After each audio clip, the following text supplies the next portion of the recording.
వెంకటేశ్వర గారు, అసలు నవగ్రహాల ప్రభావం మనిషి మీద ఎలా ఉంటుందంటారు? మనం దాన్ని ఎలా విశ్లేషించుకోవాలి? ఒక గ్రహం చెడ్డది, ఒక గ్రహం మంచిది అని చెప్పడానికి వీల్లేదు. అన్ని గ్రహాలు మంచియే, అన్ని గ్రహాలు చెడ్డయే. అంటే ఈ రాశి చక్రంలో మేషాది మీన పర్యంతం ఉన్నటువంటి 12 రాశుల్లోనూ ఆ గ్రహాలు ఉన్నటువంటి స్థితిని బట్టి అవి మంచి గ్రహాలు, చెడ్డ గ్రహాలు అని అవి ఇచ్చే ఫలితాలు చెడ్డ అనే ఉంటాయి. అంతేగాని గ్రహాలు ఈ గురుగ్రహము, శుక్రగ్రహము ఉంది, అవి శుభగ్రహాలు అని అనడంతో అందరికీ శుభగ్రహాలేమీ కావు అవి. అట్లనే శనిగ్రహం అనడంతో ఒక అభిప్రాయం ఉంది.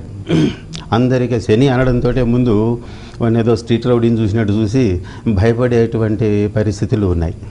అంటే శనిగ్రహం అనడంతో ఏలాంటి శని ప్రభావం ఉంటుందని, అర్ధాష్టమ శని ఉంటుందని, తర్వాత అష్టమ శని దోషాలు ఉంటాయని, ఈ గోచార స్థితిలో వాటి యొక్క ప్రభావాలు మనిషి మీద ఇట్లా ఉంటాయి అనడంతో కొన్ని గ్రహాలు శుభమని, కొన్ని గ్రహాలు అశుభమని అనడం అనేది ఉంది.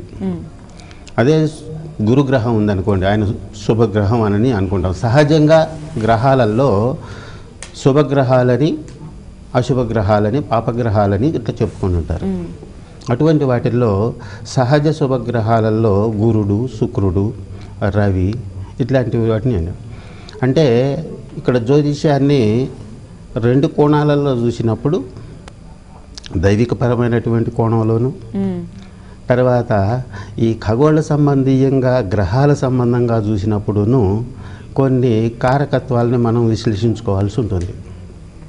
దైవపరంగా చేసినప్పుడు మనకి పురాణ ఇతిహాసాలలో ఉన్నటువంటి ఆ గ్రహాలకి వాటికి ఉన్నటువంటి దైవత్వ ఆపాదనల్లో, అంటే ఉదాహరణకి దేవగురువు, అట్లనే రాక్షస గురువు, దైత్య గురువు శుక్రుడు అని, అది అట్లనే రాజు, గ్రహరాజు సూర్యుడు, ఇట్లా గ్రహాలకి కొన్ని సహజ శుభాలు అంటే సత్వగ్రహాలు, తామస గుణం కలిగినటువంటి గ్రహాలు, అట్లనే రాజస గ్రహాలు అని ఇట్లా చెప్పుకుంటూ ఆ గ్రహాలకు ఉన్నటువంటి గుణాన్ని బట్టి మనిషి జాతకంలో అందరికీ ఒకే లగ్నాలు ఉండవు కదా. ఒక్కొక్క టైంలో ఒక్కొక్క లగ్నంలో పుట్టినటువంటి మనుషులకి వాళ్ళ యొక్క ఆ పుట్టినప్పటి ఉన్న గ్రహ స్థితిని బట్టి వాటి యొక్క మంచి చెడు ప్రభావాలు మనిషి మీద ఉంటాయి.